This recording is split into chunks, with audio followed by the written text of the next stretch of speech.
Pakistan versus Bangladesh पहले test match में जब पाकिस्तान ने 448 रन के ऊपर अपनी इनिंग्स डिक्लेयर की, रिजवान ने 171 रन बनाए, नॉट आउट वापस जा रहे थे जनाब, बाउंड्री लाइन से बाहर, ग्राउंड से बाहर निकले हैं। सामने बाबर आजम खड़े नजर आए। रिजवान ने कहा ये लो, अपना बैट यूं करके फेंका, बाबर आजम ने कैच कर लिया। उसके बाद दोनों में खुश गप्पियों का तबादला हुआ। रिजवान डगआउट की तरफ चले गए। तो उसके ऊपर काफ़ी जिसे कहते हैं बातें शातें हो रही हैं कि बेसिकली रिजवान ने बाबर को कहा है कि इस बल्ले के साथ खेल कर चेक कर लो, शायद कुछ रन्स बन जाएं, क्योंकि बाबर और रिजवान का भी कंपैरिजन होना शुरू हो गया ना। ये तो होता है, फिर भैया नाम बनेगा तो फिर उस पर बात तो होगी। अब लोग ये कह रहे हैं कि भाई रिजवान जो है वो रेगुलर स्कोर कर रहा है, बाबर आजम क्रूशल मैचेस में स्कोर नहीं करता, रिजवान क्रूशल मैचेस में स्कोर कर लेता है। इस मैच को ही देख लें, पहला टेस्ट मैच बाबर आजम ने क्या किया, बाबर आजम 0 पर गए, 2 टोटल गेंदें खेली। ये बाबर आजम का पाकिस्तान में पहला 0 है। इससे पहले टेस्ट क्रिकेट में बाबर आजम का पाकिस्तान के अंदर कोई 0 नहीं है। बस बाबर भाई जो है वो 0 पे निकल लिए। बाबर भाई का ठीक है, चलो मान लिया कैच अच्छा पकड़ा गया था, लेकिन बाबर भाई ने शॉट भी तो जिसे कहते हैं बांस ही खेली थी। वो शॉट बनते ही नहीं था, छोड़ने वाला गेंद था, लेग साइड के ऊपर अगर ग्लांस भी करना था तो हल्का करते, पता नहीं सख्त हाथों से बैट पकड़ा हुआ था, क्या किया। वो एज पे लगी, लिटन दास ने जनाब सुपरमैन बन के कैच पकड़ लिया। तो बाबर आजम का ये रोला। फिर रिजवान की 171 रन की इनिंग, उसने ठीक ठाक किस्म की बैटिंग की, हर तरह के उसने शॉट्स खेले। तो वो लोग यही कह रहे थे कि ये बाबर आजम की बारी विकेट इतना मुश्किल हो गया था, रिजवान तो उसी विकेट के ऊपर ठीक ठाक किस्म के सेंचुरी मार के बैठा हुआ है, इनफैक्ट 150 प्लस मार के बैठा हुआ है। तो ये भी सारी बातें हो रही थी। यार देखो भैया, बात ये है कि अब बाबर रिजवान के बैट से खेले, बाबर अपने बैट से खेले, बाबर इमरान खान के बैट से खेल ले, प्रॉब्लम इज़ दिस कि बाबर भाई की जो फॉर्म है वो इस टाइम चल रही है डाउन।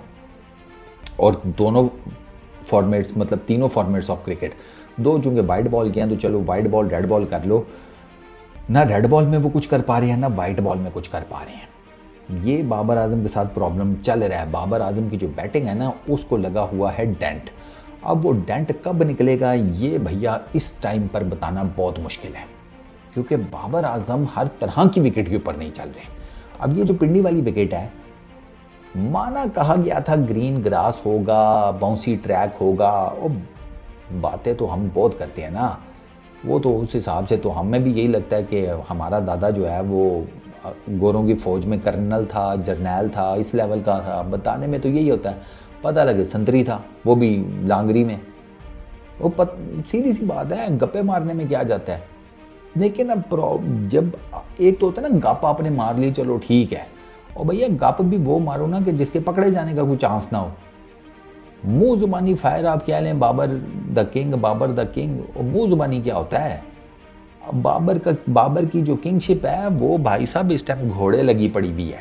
आप देख लें, आप वर्ल्ड T20 उठाकर देख लें, आप उससे पहले वर्ल्ड कप 2023 का उठाकर देख लें, आप ऑस्ट्रेलिया की टेस्ट सीरीज़ उठाकर देख लें, आपको कहाँ बाबर आजम के स्कोर्स नज़र आते हैं। आपको बाबर आजम के स्कोर्स नज़र आते हैं उसमें न्यूजीलैंड वाली सीरीज़ में, वो जो पाकिस्तान न्यूजीलैंड गया था, पहले 3 मैचेस में बाबर आजम ने 50 मारी थी। बाबर आजम कैप्टन नहीं था। बाबर आजम को कप्तान भी करना, बाबर आजम की परफॉर्मेंसेस का भी निकालना, टीम की परफॉर्मेंसेस का भी निकालना, इन सब चीज़ों के लिए ना आपको एक ऐसा प्लेयर कप्तान बनाना चाहिए था कि जो ये सारा कुछ कर लेता। बाबर आजम से ये सारा कुछ नहीं मैनेज हुआ। ये वो साफ सी बात है। बाबर आजम अच्छा खेल रहे थे, रन्स बना रहे थे, पाकिस्तान की तरफ से ज़बरदस्त किस्म की स्टार्ट में उन्होंने परफॉर्मेंसेस दी 2019-20 तक, लेकिन फिर आपने बाबर आजम को बना दिया कैप्टन, और बाबर आजम के कप्तान बनने के बाद ग्रेजुअली उनकी परफॉर्मेंसेस का ग्राफ नीचे आना शुरू हो गया। ये फैक्ट है। रिजवान, मैं ये नहीं कहता कि रिजवान कोई बहुत आउट क्लास किस्म की क्वालिटी का प्लेयर है, रिजवान का भी मामला आपके सामने है। वो भी जिसे कहते हैं कि मर्जी का मालिक है, कोई मैच में अच्छा खेल लिया तो खेल लिया, नहीं तो ना सही। कोई कंपैरिजन नहीं है इस समहाउ दी अदर, कंपैरिजन करने का फ़ायदा कोई नहीं है, क्योंकि मेरा तो मानना ये है कि मैच विनर नहीं है तो कंपैरिजन को चाटना है। इंडिविजुअल स्कोर्स का, इंडिविजुअल ब्रिलियंस का हमें क्या फ़ायदा। हमें तो बेसिकली फ़ायदा तब है ना कि जब मैच जीते। मैच अब नहीं जीत पा रहे, आपके सामने है। अभी ये टेस्ट में ही देख लो, रिजवान के 171 के भी घोड़े लगे पड़े हुए हैं, क्योंकि वो 300 प्लस तो वो भी कर गए हैं, 5 खिलाड़ी आउट हैं उनके, पीछे 2 दिन रह गए हैं। विकेट जो है वो फुल टाइम फटा विकेट बनी हुई है।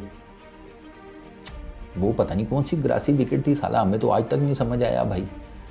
ग्रासी विकेट, घास है, बाउंस होगा, अल्लाह जाने कौन सी विकेट की तस्वीर दिखा दी हमें। एडिलेड की विकेट की तस्वीर दिखाकर शायद हमें फुद्दू लगा गया, मुझे तो ये लगता है।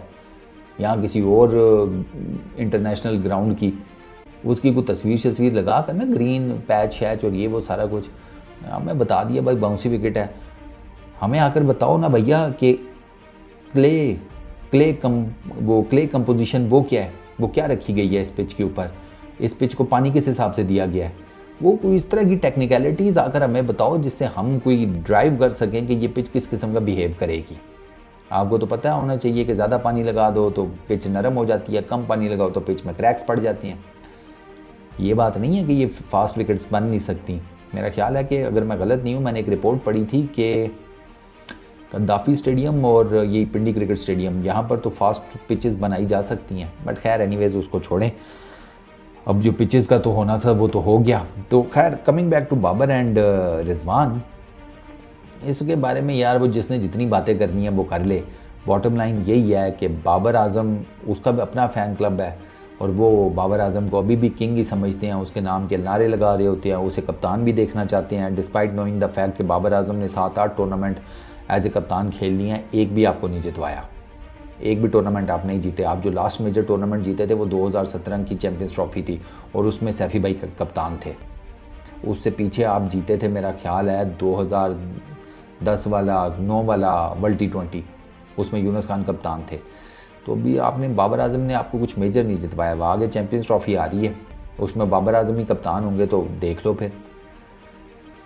बाकी नारे लगाने हैं तो लगाओ, बाबर के लगाओ, रिजवान के लगाओ, जो मर्जी लगाओ। मैच विनर नहीं है तो फिर नारे जो हैं वो खोखले ही हैं, आप इनकी टीम परफॉर्मेंस की तरह। इंडिविजुअल ब्रिलियंस जो है वो सीधी सी बात है, उसको चाटना है हमने कि जब फ़ायदे कोई नहीं, मैच नहीं जीते। बस इस वीडियो में इतनी। अपना बहुत ख्याल रखना, नेक्स्ट वीडियो में मुलाकात होगी। Peace out.